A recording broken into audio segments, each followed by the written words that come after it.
नहीं, अभी जितने भी भाषण दे रहे हैं ये सब कर्नाटक के राज्यपाल और यूं कोई नहीं कह रहा कि ये नागदा के निवासी है। इसी गांव गली मोहल्ले में पला बड़ा है और मैं चेतनपुरा में बहुत पहले से आता रहा हूं, लगभग 40 साल पहले।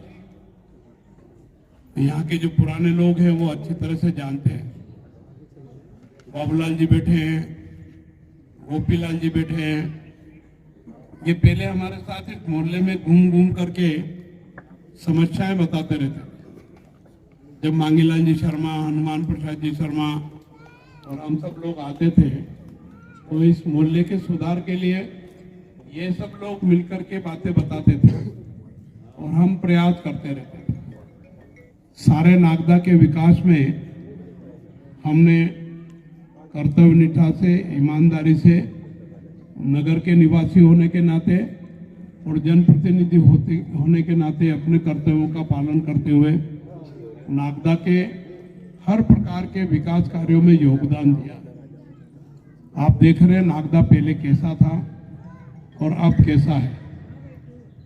पहले सड़कों का अभाव था, नल जल योजना का अभाव था, बिरला ग्राम की झुग्गी झोपड़ियों में भी यही स्थिति थी।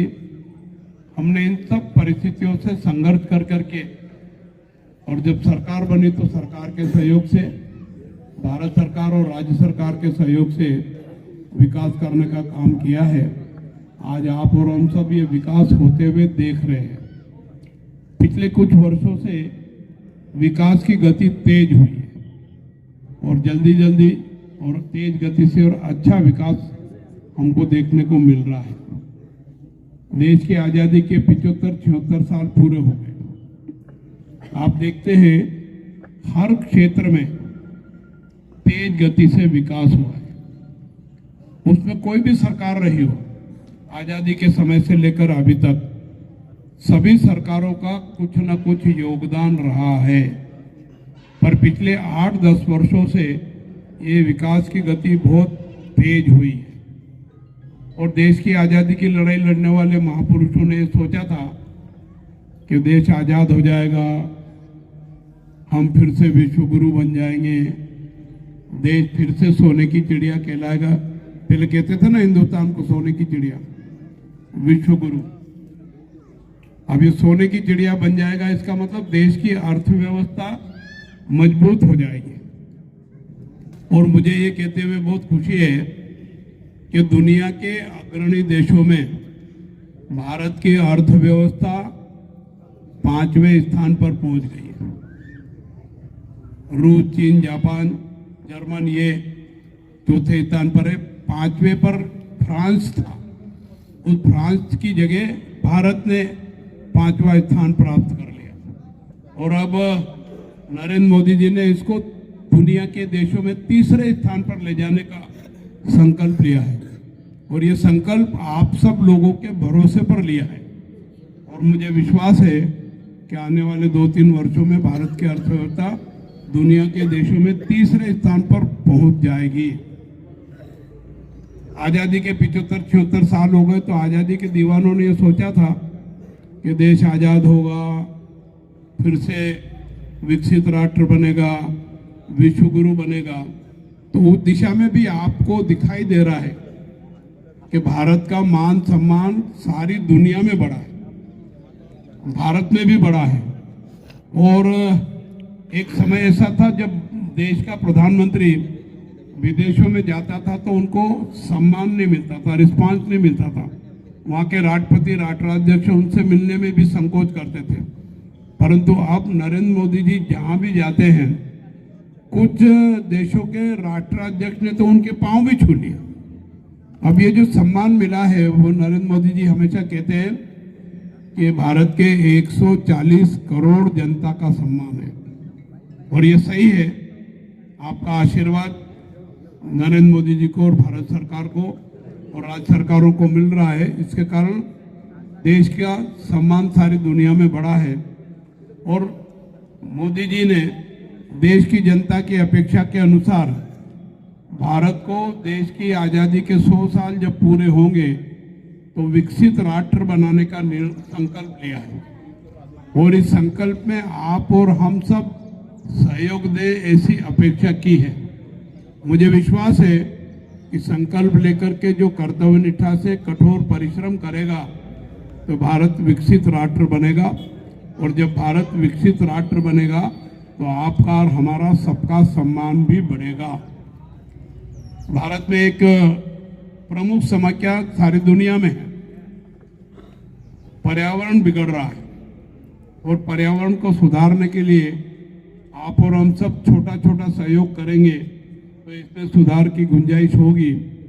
और दुनिया में दिन पर दिन गर्मी बढ़ती जा रही है और गर्मी बढ़ने के कारण जो परेशानियां होती है उस पर मैं विस्तार से नहीं जाऊंगा। बीमारियां बढ़ती है, परेशानियां बढ़ती है। इस पर्यावरण को ठीक करने का प्रयास भी आप और हम सब कर सकते हैं।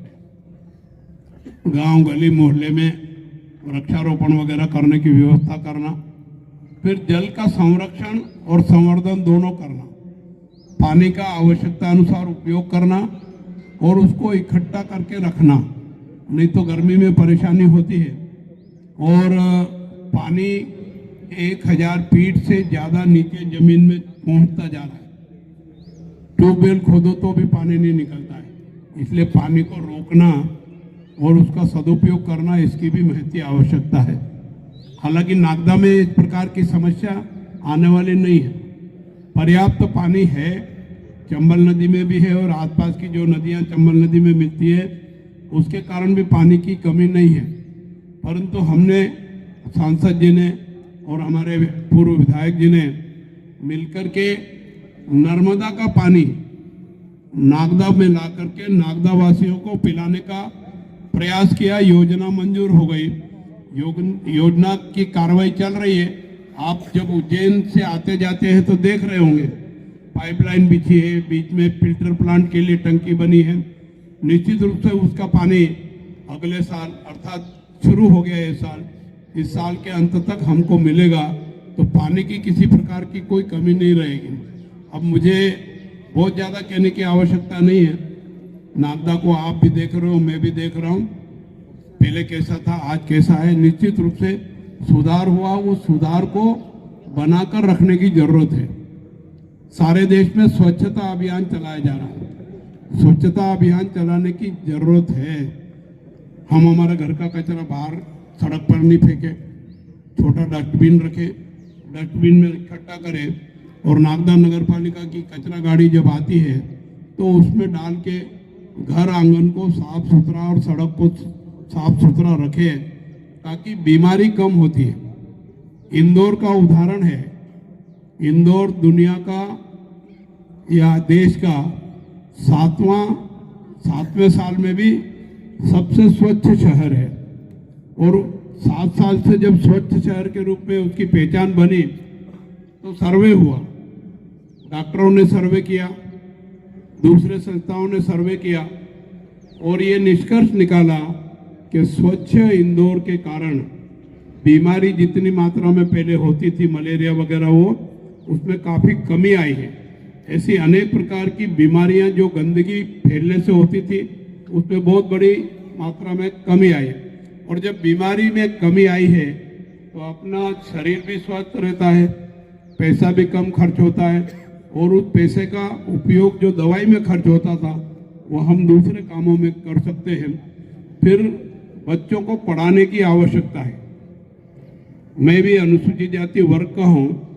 हमने हमारे समाज में भी जो कुरीतियाँ थी उनको समाप्त करने का प्रयास किया।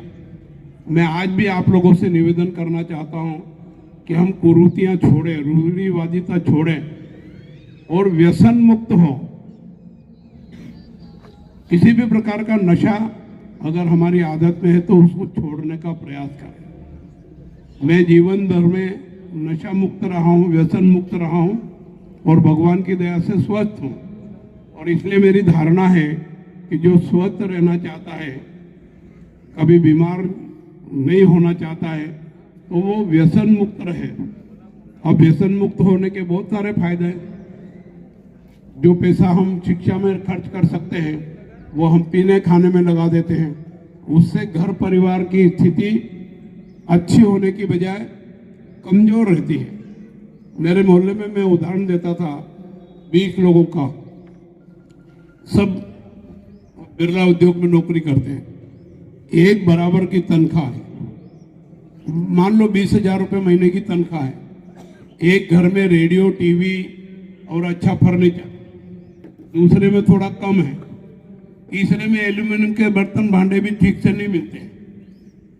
मैं पूछता था भाई कारण क्या है, तो लोग कहते थे कि साहब इसकी ये आदत गड़बड़ है, ये सारा पैसा इसमें खर्च कर देता है, इस कारण से इसके घर में कुछ नहीं।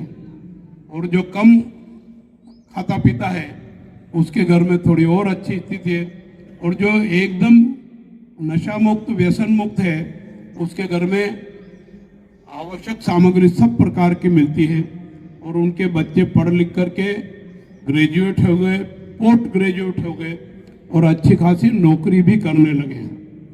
इन बातों की तरफ भी हमको ध्यान देने की जरूरत है।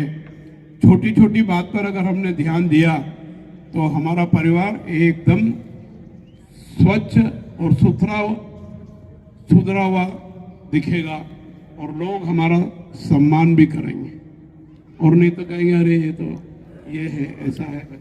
इस प्रकार की परिस्थितियों से मुक्त होने की आवश्यकता है।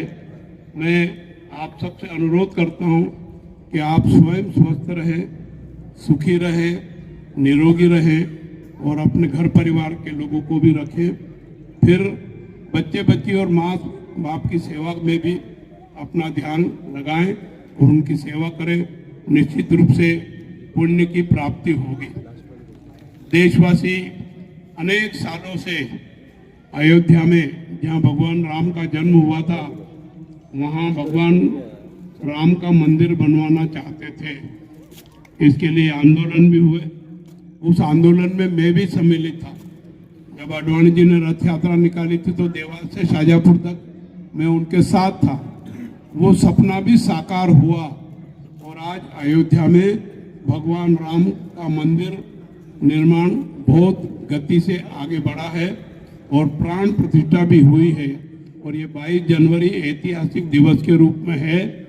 सारे देश और दुनिया में इस कारण से भारत का मान सम्मान बढ़ा है। मैं आपसे अनुरोध करता हूं कि भारत के मान सम्मान को बढ़ाने की दृष्टि से आप भी अपना सहयोग, समर्थन, आशीर्वाद प्रदान करें। मुझे मांग पत्र दिया है। अब चूंकि मैं पहले राज्यसभा का सदस्य था तो यहाँ भी पैसा दे देता था। मुक्तेश्वर महादेव मंदिर में लगभग 65-70 हजार रुपये देकर के मांगलिक भवन बनाया, और अब मैं राज्यपाल बन गया। और राज्यपाल बन गया तो कर्नाटक राज्य के अंदर ही स्वीकृति वगैरह में मेरे आदेश चल सकते हैं। यहाँ मैं किसी भी राज्यसभा के सांसद से अनुरोध करके उन मांगों को पूरा करवाने का प्रयास करूंगा। मैंने अभी एक सांसद जी से लिखवा करके बड़ा गांव में और रुपेटा में भी मांगलिक भवन और ये स्वीकृत कराए हैं। अगले टाइम और किसी सांसद से प्रयास करके ये जो मांग रखी है कि 5 वार्ड अनुसूचित जाति के हैं, उनके यहाँ मांगलिक भवन बनाया जाए। मैं इस मोहल्ले में कई बार आया पहले मांगलिक कार्यक्रम, सामाजिक कार्यक्रम में, सड़क पर बैठ करके हम जीमते थे, अच्छा नहीं लगता था। और अब हर एक की इच्छा होती है, आसपास जगह नहीं है इसलिए सामुदायिक भवन बने। मैं निश्चित रूप से इसमें सहयोग करने की कोशिश करूंगा, और मुझे विश्वास है कि आपके आशीर्वाद से सहयोग भी मिलेगा, समर्थन भी मिलेगा, और योजनाएं पूरी होगी। आप सबको इस सौगात की बहुत बहुत बधाई, शुभकामनाएं देता हूं। धन्यवाद। जय हिंद, जय भारत, नमस्कार।